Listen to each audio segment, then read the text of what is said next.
Okay, gents, welcome back. So I've got another quick video for you here on something that I think is a really pertinent issue in modern health today, particularly for us as high performers.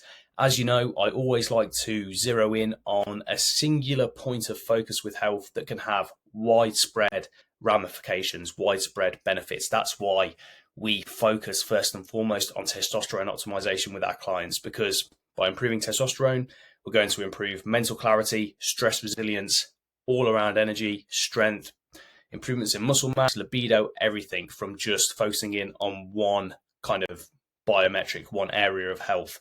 And I think this is almost like the equivalent, or it definitely follows that philosophy when we're looking at cognitive performance, when we're looking at neurotransmitters. Let's get straight into it here. So we're talking about glutamate.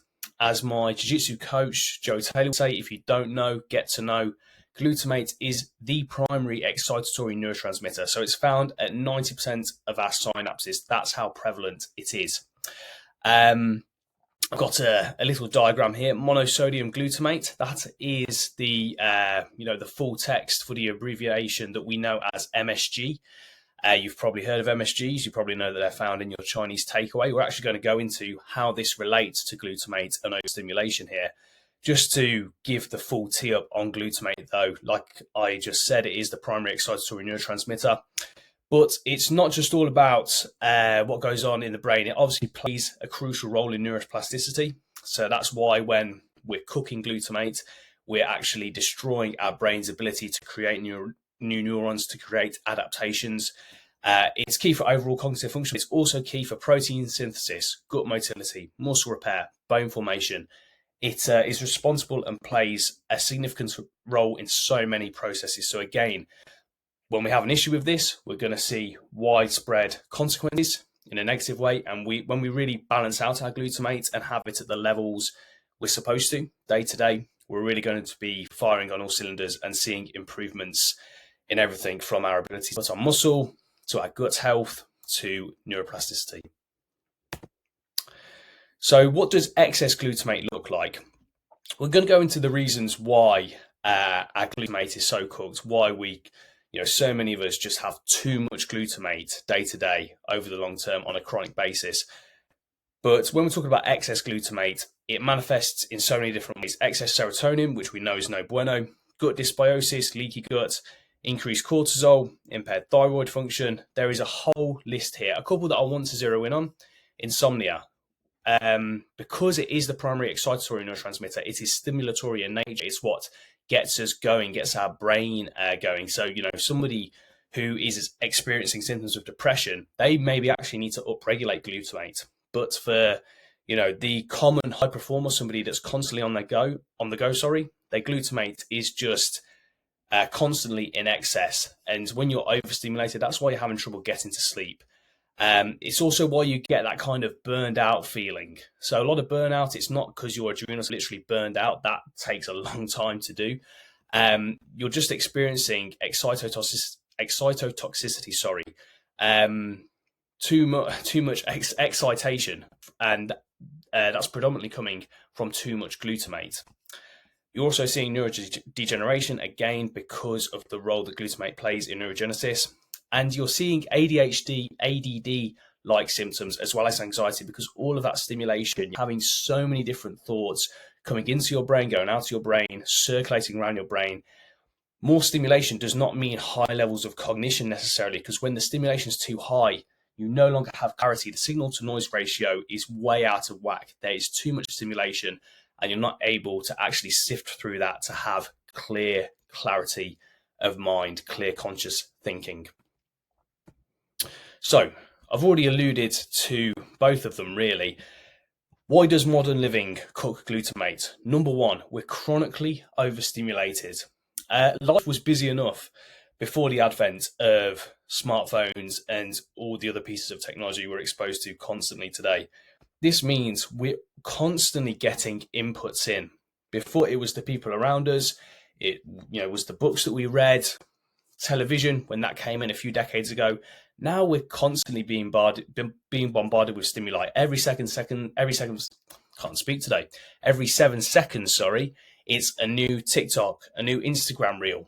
We really do not get a break, and there's so much information, so much stimuli for our brains to try and process, and that just skyrockets glutamate.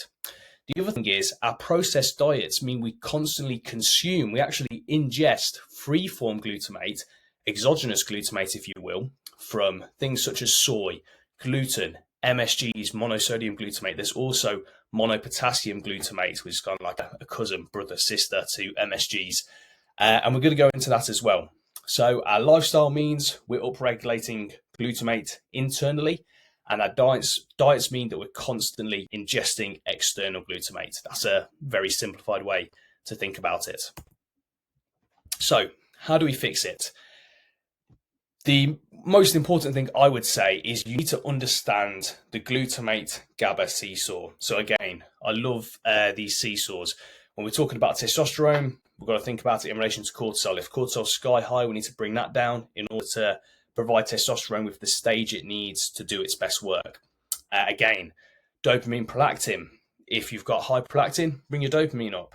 And vice versa. When prolactin's high, dopamine is going to be dampened. So we need to look at these seesaws, find where they are, so we can properly find that balance. And with glutamate, the other character on the end of the seesaw is GABA, which is the main inhibitory neurotransmitter.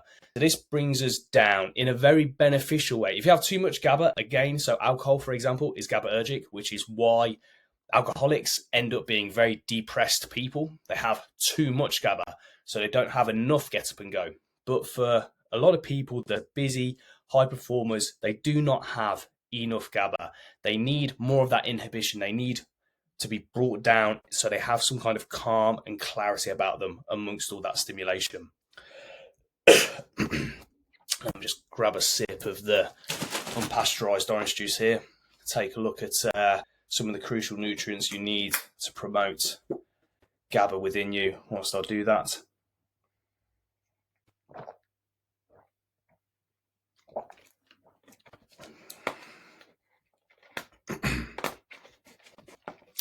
so obviously there's quite a few nutrients that we need in order to optimize our GABA. The main two nutrients we really want to emphasize though here are magnesium and vitamin B6. You've got to be getting sufficient amounts of those each day in order to be able to sufficiently promote the quantities of GABA you need to balance out that overstimulation from the glutamate. So we're going to get those from coconut water and supplementation for the magnesium, vitamin B6, so long as you're eating quality muscle meats, quality organ meats as well, eating nose to tail, and quality seafood, you're going to be getting your B6. And also glycine as well, which you're going to be getting when you eat nose to tail, crucial for promoting GABA. Taurine, which you're going to get from your meats, and supplementation as well. Vitamin B1, thiamine from brewer's yeast, and supplementation again. Vitamin A, zinc, copper. As long as you're eating your animal proteins, eating nose to tail, you're going to be getting those as well. Another crucial thing. So sleep is, of course, incredibly important for GABA, but as well, don't abuse stimulants. This, I think, is really a big source of so many issues, but particularly the excitotoxicity side of things. So we're already chronically overstimulated. Throw stimulants on that fire, and that's exactly what you're doing. You're basically throwing high octane fuel onto that fire of overstimulation when you're using nicotine and caffeine each day. You're not meant to be using these stimulants each day. They're amazing tools. You know me, I'm going to be the first person to tell you about all the health benefits, all the cognitive performance benefits from nicotine, from caffeine, but do not use them every day. They should be tools in your kit, and you should not have to rely on them just to go about your daily business. And as well, do things you find genuinely relaxing but not stimulating. So again, if you're that type A personality, somebody that is a high performer that likes to work hard, when it comes to downtime, oftentimes that downtime is not you winding down. It's just you winding yourself up, doing something else that you enjoy. It may not be your work, but it could be playing cards. It could be engaging in a sport. It could be watching something on TV. And again, this is just more stimulation. So you need to find things that are genuinely relaxing. And that can be a difficult thing for type A people to do, sitting back, getting a massage, hot baths. I mean, a lot of these things do sound slightly gay, but you need a bit of gay in your life in order to promote GABA. So, avoiding excess glutamate from diet and nutrition. So, we've got two categories here. We've got processed bullshit that contains free-form glutamate that we just really want to avoid at all costs if we can. But then as well, we do have healthy whole foods that are just naturally high in glutamate. And if you're having particular issues with excess glutamate, with excitotoxicity, overstimulation, it might not be enough to just avoid these. You might need to look at modulating these as well. So, processed BS that contains free-form glutamate. We've got the MSGs, we've got soy-based foods, gluten. These really are kind of like the big hitters, but look at all these as well. And these are ingredients that you will find in so many, basically every processed food, even the quote-unquote healthy ones. This is why when Mike Israetel is telling you all you need to care about is your calories, you just need to make sure you get enough protein and carbs and glucose and you're going to recover just fine, that is bullshit. Because when you're ingesting loads of whey powder and milk powder, even things that we do think of as healthy processed foods, these contain free-form glutamate. Maltodextrin, which is basically all processed foods, free-form glutamate. Cornstarch and syrup, they'll tell you it's harmless, free-form glutamate. Barley malt, xanthax gum, pectin, citric acid, all these things that they tell you are just harmless additives contain free-form glutamate. So when you're ingesting quantities upon quantities of those day after day, that is going to build up, and that's why you're in this excess glutamate coal mine that you can't get out of. But again, that might not be enough. So it's first order of business. If you feel like you're overstimulated, as though your brain's being cooked, cut these foods out of your diet. But then take a look at some of these healthy, and they are healthy, foods that are just naturally high in glutamate as well. So we've got fermented foods, your kombuchas, your kefirs, your kimchis.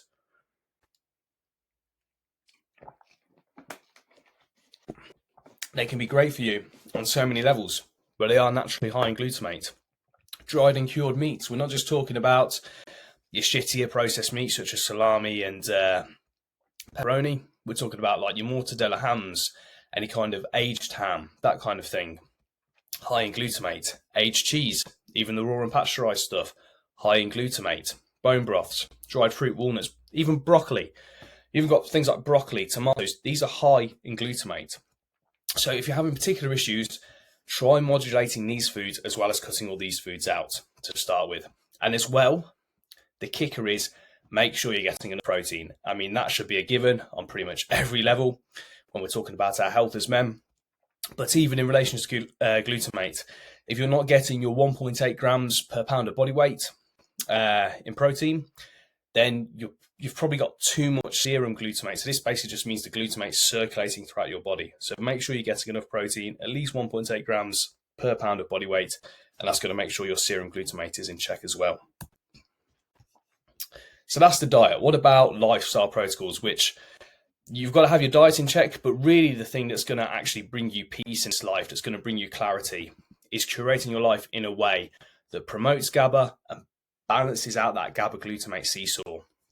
So the biggest thing, as I've already talked about, is just curate your life in a way where you step away from technology, where you step away from that artificial stimuli that we're just not equipped. Our biology is not equipped to deal with that. Seeing so many different people, hearing so many different voices, consuming so much information. We're not built for it. We can't do it. So take walks without your phone. I always think that's a great way to start and end the day. Also as well, no phone an hour before bed. Having a good night's sleep is essential for promoting GABA, essential for balancing out that glutamate GABA seesaw. So you don't want to be going to bed after taking in loads of stimuli on your phone. So no phone before bed. Ideally, I'd say no TV before bed. An hour, if you want to engage in something, read a book before you go to bed. Write in your journal before you go to bed, even better. Incorporate some kind of meditative practice into your day.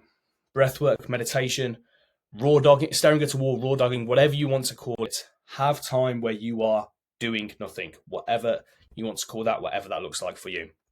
And just simply avoid constant stimulation. That's what the real lesson is here. And what's the result going to be? The result is going to be you're going to have, when you have your glutamate GABA seesaw imbalance, you're going to have this calm, collected aura about you. You're going to be able to actually take in the stimuli that matter. You're going to be able to make sense of them and use them to get the results that you need day to day.